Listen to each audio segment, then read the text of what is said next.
Anak-anak, kita akan membahas kesempatan ini topik tantangan dan peluang membangun keluarga yang dicita-citakan.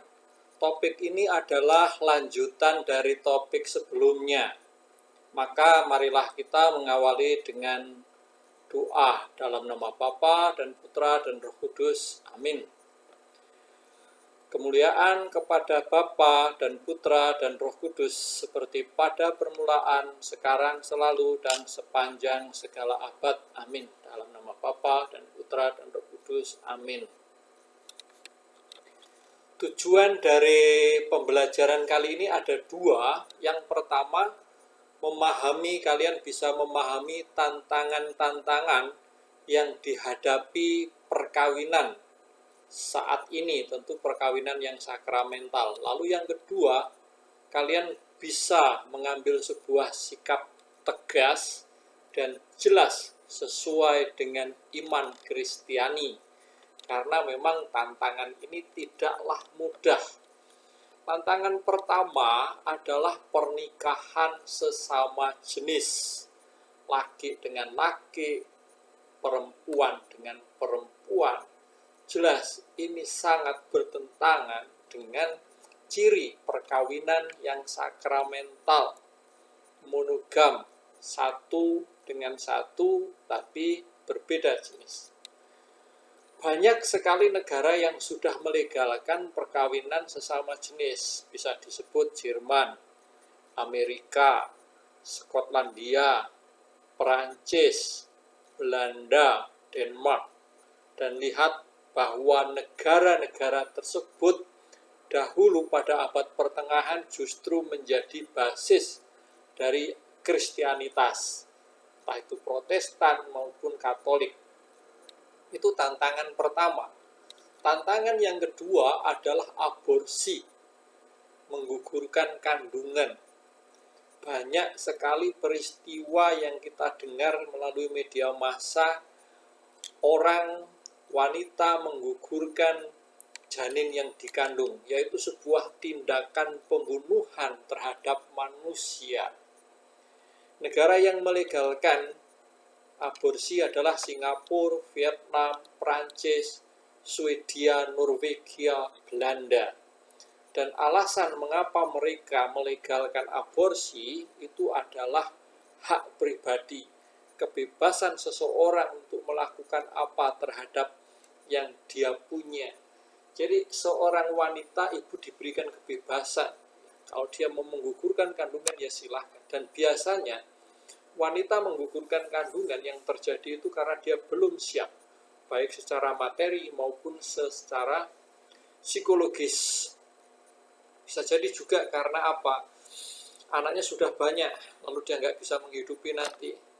Atau alasan apa lagi? Alasan diperkosa dan seterusnya. Nah, bagaimana jika terjadi ada seorang wanita hamil, tetapi nyawanya dipastikan akan terancam kalau kandungan itu dipertahankan? Konteksnya begini, ada seorang ibu sedang hamil, dia periksa ke rumah sakit, lalu dikatakan bahwa setelah diperiksa dikatakan dia mempunyai penyakit.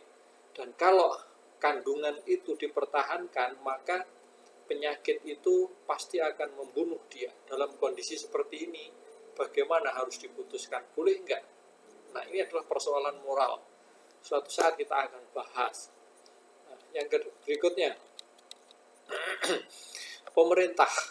Tantangan ketiga adalah pemerintah mempromosikan yang namanya kontrasepsi. Tahu kontrasepsi? Kontrasepsi itu tuh alat yang digunakan oleh seorang wanita yang sudah mempunyai suami untuk tidak hamil. Jadi itu kontrasepsi, bisa KB, bisa menggunakan spiral, bahkan bisa dengan sterilisasi. Nah, aborsi tadi. Nah, sterilisasi ini adalah wanita tersebut disterilkan. Jadi saluran yang menghubungkan sperma untuk bertemu dengan sel telur itu diikat sehingga tidak bisa ketemu, namanya steril. Jadi dia nggak bisa hamil. Itu banyak dipromosikan oleh pemerintah. Keluarga berencana buatan menggunakan pil tadi, kontrasepsi dan seterusnya. Nah, perceraian juga menjadi sebuah tantangan. Saat ini banyak sekali terjadi proses perceraian di dalam perkawinan. Nah, ini adalah tantangan perkawinan sakramental, menjadi tidak mudah. Pernikahan sesama jenis tadi sudah kita bahas. Eutanasia. Eutanasia itu adalah tindakan menghentikan pertolongan kepada pasien sehingga pasien itu meninggal. Kenapa pertolongan dihentikan? Karena tidak ada harapan lagi sebenarnya pasien itu akan sembuh. Daripada dia menderita sakit yang berkepanjangan, biayanya mahal, ya sudah nggak usah diobati. Nah, ini juga menjadi sebuah tantangan perkawinan sakramental. Karena kalau ini kan sebuah pembunuhan. Nah, pembunuhan itu bertentangan dengan kodrat perkawinan yang prokreasi untuk menghasilkan keturunan.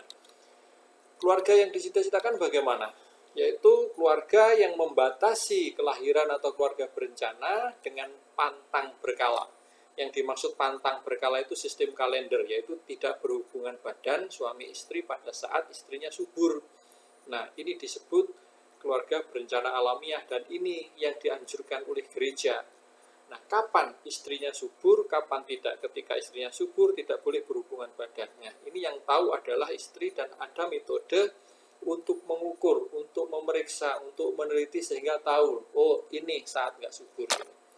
Nah, dasarnya apa? Dasar kitab sucinya 1 Korintus bab 7 ayat 5. Janganlah kamu saling menjauhi kecuali dengan persetujuan bersama untuk sementara waktu, supaya kamu mendapatkan kesempatan untuk berdoa. Artinya adalah suami istri tidak berhubungan, bersepakati, dan untuk selalu lebih mendekatkan diri pada Tuhan. Nah, di sini anak-anak akan terjadi namanya latihan penguasaan diri, saling memperhatikan dengan kasih.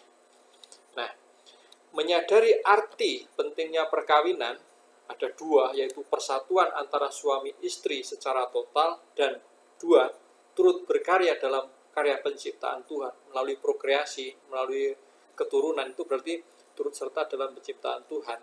Itu arti perkawinan yang sangat mulia. Maka dengan arti perkawinan seperti itu, tantangan yang tadi dihadapkan kepada kita, kepada keluarga, harus bisa diatasi. Dan Anda harus bisa memilih ketika dalam keadaan seperti itu. Pilihlah sesuai dengan iman kita. Itu. Nah, sekarang Anda dipersilahkan untuk membuat refleksi, jelaskan tantangan-tantangan dalam perkawinan sakramental pada era sekarang. Tadi saya sudah jelaskan ada beberapa hal, dan sekarang silahkan Anda membuat refleksi, menjelaskan kembali tantangan-tantangan itu apa dan bagaimana seharusnya kita menghadapi. Terima kasih, selamat mengerjakan refleksi. Kemuliaan kepada Bapa dan Putra dan Roh Kudus, seperti pada permulaan, sekarang, selalu, dan sepanjang segala abad. Amin. Dalam nama Bapa dan Putra dan Roh Kudus. Amin.